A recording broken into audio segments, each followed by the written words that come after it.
Hello बच्चों, I hope आप सभी अच्छे होंगे और अपना पढ़ाई अच्छे से कर रहे होंगे।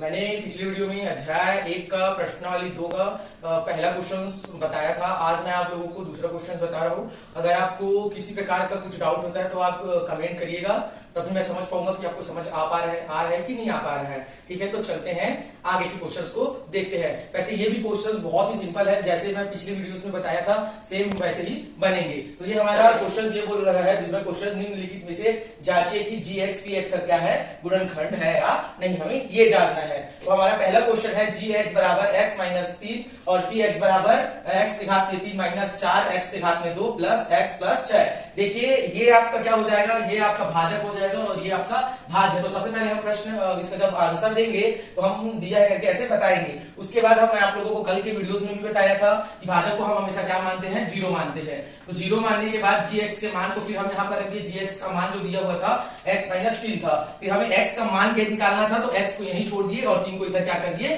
पक्षांतर कर दिए। क्या कर दिए हैं यहाँ पर, पक्षांतर कर दिए। तो यहाँ पर पक्षांतर किए तो ये 3 ऋण में था तो उधर जाकर के क्या हो गया, प्लस में हो गया। अब देखते हैं ये जो px में, अब इस x का क्या करेंगे, मान को रख देंगे। तो जहां जहां पर आपको x दिखेगा वहां पर आपको क्या रखना पड़ेगा, 3 रखना पड़ेगा। तो यहाँ पर हम रखते गए हैं x के घात में 3 मतलब 3 के घात में 3, 4 का तो 4 और x के घात में 3 मतलब कि 3 के घात में 2 और ये x की जगह में 3 और ये 6, 3 का घात में 3 है, इसका मतलब 3 का 3 बार गुणा, तो 3 तिया 9 और 9 क्या 27 हो जाएगा और ये आपका 4 और 3 तिया क्या हो जाएगा, यहाँ पर 9 हो जाएगा।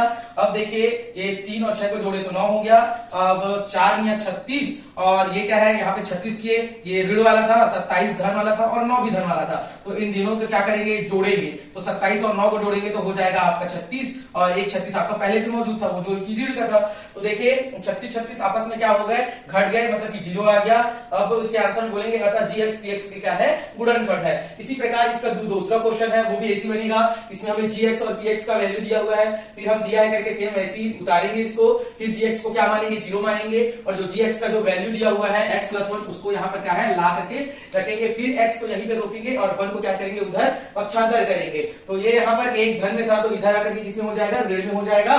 और उसके बाद px में फिर क्या करेंगे, इसका वैल्यू रख देंगे। तो जहां जहां पर फिर x रहेगा वहां पर हमें क्या रखना पड़ेगा, ऋण का 1 रखना पड़ेगा। तो यहाँ पर ये 2 की जगह में 2, x का पावर में मतलब 3 था तो यहाँ पर 1 के पावर में क्या रहेगा, 3। तो मैं पिछले वीडियोस में भी बताया था और अभी भी बता रहा हूँ कि अगर ऋण 1 के घात में अगर विषम संख्या है तो मान हमेशा क्या आएगा, आपका ऋणात्मक आएगा मान। और अगर ऋण 1 के घात में अगर सम संख्या है, इसका मतलब यहाँ पर हमेशा मान क्या आएगा, धनात्मक आएगा। मेरे कहने का मतलब ये है कि यहाँ पर सिर्फ ऋण 1 नहीं, अगर ऋण 1 की जगह में ऋण 2 भी रहता और उसके घात में अगर 3 रहता तो उसका मान जो है तो ऋणात्मक ही आएगा। जैसे कि 2 के घात में 3 है उसका मतलब 8 आता, किंतु वो ऋण का 8 आता। ठीक है, फिर यहाँ पर ये ऋण का 1 आया, धन का 1 आया और यहाँ पर ऋण और ऋण का गुणा हुआ तो धन का 2 बन गया, 2 एकम 2 और ऋण का धन हुआ और 1। तो यहाँ पर 2 एकम 2 हुआ और ये इनको जोड़े तो ये आ गया आपका 4। इनसे घट करके 4 से फिर 2 घटा तो 2 आया।